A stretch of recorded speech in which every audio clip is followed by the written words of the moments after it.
utilizar o livro de atividades, começando na página 17. Vamos lá? Número 1. No século XIV, a morte tornou-se tema comum no cotidiano europeu. Sobre este assunto, analise a imagem a seguir. Com base em seus estudos e na análise da imagem, explique 3 fatores que levaram o tema da morte a se tornar tão frequente na Europa do século XIV. Então, vocês colocarão da seguinte maneira: a fome, as guerras e as epidemias.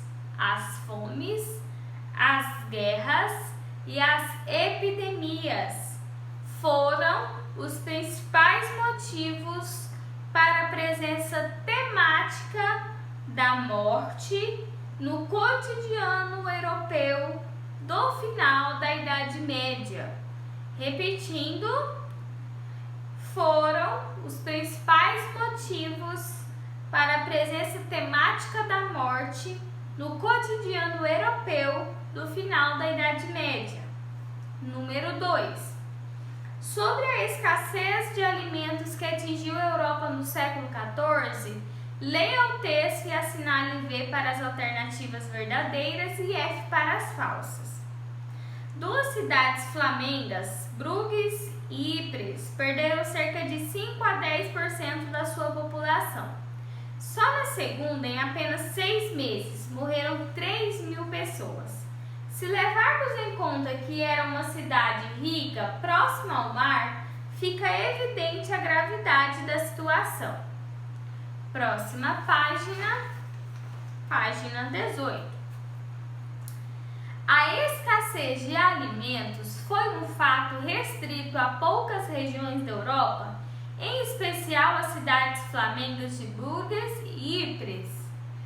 Falsa, né? Ela se expandiu por outras regiões também, então é F.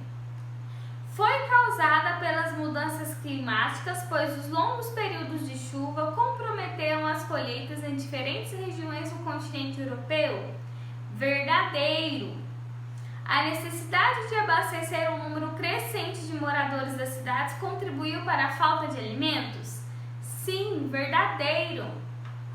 A escassez de alimentos na Europa durante o século XIV não pode ser associada às epidemias que causaram muitas mortes.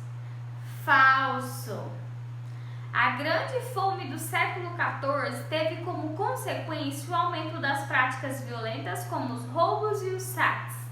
Verdadeiro. Então ficou falso, verdadeiro, verdadeiro, falso, verdadeiro. Número 3. Giovanni Boccaccio, um dos autores mais célebres da literatura italiana, viveu em Florença durante a ocorrência da peste negra. No texto a seguir, este poeta descreve os efeitos da epidemia entre os florentinos.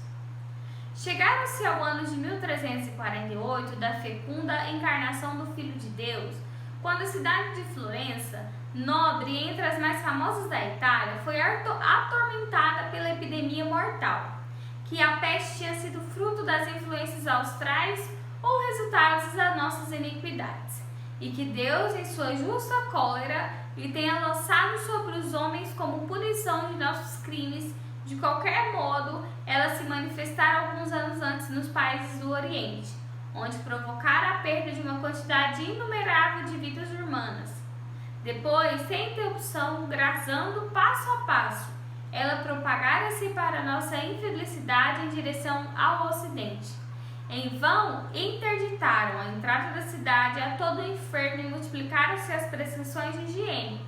Inutilmente recorreram, e muito mais que uma vez, às súplicas e preces costumeiras das procissões e as de um outro tipo cujos devotos se obrigaram com Deus.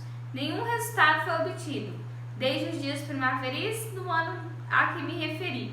O horrível flagelo começou a manifestar de maneira surpreendente suas devastações dolorosas.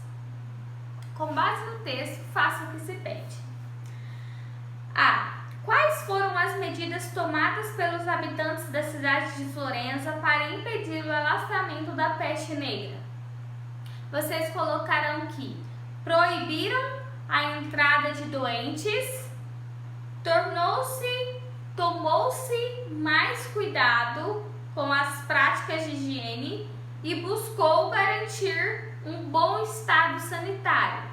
Novamente, proibiu-se a entrada de doentes, tomou mais cuidado com as práticas de higiene e buscou-se garantir um estado bom de sanitário. B. Explique o que mudou em relação à religiosidade da população com o avanço da peste negra. Vocês colocarão da seguinte maneira: uma parcela significativa da população compreendia que a peste negra era um castigo divino. Por isso, nenhuma medida humana poderia resolver o problema.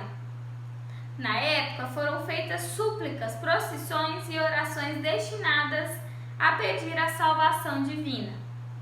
Novamente, uma parcela significativa da população compreendia que a peste negra era um castigo divino.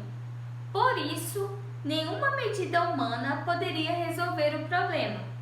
Na época, foram feitas súplicas, procissões e orações destinadas a pedir a salvação divina. Certo?